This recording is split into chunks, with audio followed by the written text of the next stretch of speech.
ఉపరాష్ట్రపతి వెంకయ్య నాయుడు కృష్ణా జిల్లా విజయవాడలో పర్యటించారు. ఉపరాష్ట్రపతిగా 2 ఏళ్లు పూర్తి చేసుకున్న సందర్భంగా పర్యటనలో భాగంగా విజయవాడ గేట్వే హోటల్లో వెంకయ్య నాయుడు ఆత్మీయ సమావేశం నిర్వహించారు. ఈ సందర్భంగా ఆయన మాట్లాడుతూ రాజకీయ నాయకులు శత్రువులా ఉండకూడదని వెంకయ్య నాయుడు అన్నారు. ప్రజాప్రతినిధులు పనితీరు ప్రజల ముందు పెట్టాలని ఆయన అన్నారు. అసెంబ్లీ పార్లమెంటు సమర్థంగా పనిచేయాలని అన్నారు.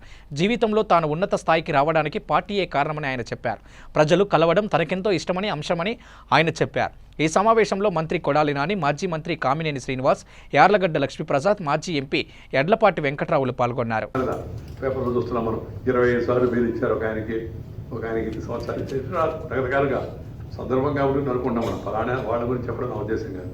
సో అటు కాకుండా వీటికి జ్యుడిషియల్ ట్రిబ్యునల్స్ ఏర్పాటు చేసుకోవాల్సి ఉంది. ఈ రీజనబుల్ టైం లోపల ఒక 6 నెలలు సంవత్సరం లోపల ఆ కేసులు నిర్ణయం కావాల్సి ఉంది.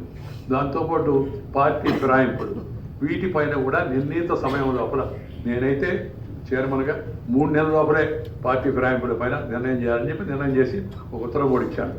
అన్ని దగ్గర ఆ విధంగా జరగాలి. ఆ విధానానికి మాట లేకపోతే అది కొనసాగుతూనే ఉంటుంది. అలాగే ఎలక్షన్ డిస్ప్యూట్స్ ఉన్నాయి, అవి కూడా 6 నెలలు లోపల నిర్ణయం జరగాలి. అది జరగాలంటే మన కోరికతో జరగవు కదా. చట్టంలో మార్పుతో పాటు జ్యుడిషియరీ కూడా దానికోసం ప్రత్యేక వ్యవస్థను ఏర్పాటు చేసుకోవాలి. క్రిమినల్ కేసులకు జ్యుడిషియల్ ట్రిబ్యునల్, ఎలక్షన్ రిలేటెడ్ కేసుకి జ్యుడిషియల్ ట్రిబ్యునల్, అలాగే మన డిఫెక్షన్ కేసు జ్యుడిషియల్ ట్రిబ్యునల్. వీటిని నెక్స్ట్ అపీల్, ఫస్ట్ అపీల్ ఏమో స్పీకర్, దాని స్పీకర్ కోసం మళ్ళీ వస్తాను అనుకోండి. స్పీకర్ అది చైర్మన్, హైదరాబాద్ అయితే నేను చైర్మన్ కదా. వీటి ట్రిబ్యునల్స్ ఏర్పాటు చేయాలి. ఈ ప్రతి కేసు ఇక్కడి నుంచి సుప్రీంకోర్టుకు పోవాలన్నా ఈ విషయం కూడా ఆలోచించుకోవాలి మనం. మొన్న మధ్య 2 మాజీ జడ్జీలు మాడుతున్నప్పుడు నాతో ఆయన చెప్పాడు, నేను ఈ మధ్యనే రిటైర్ అయ్యాను అని.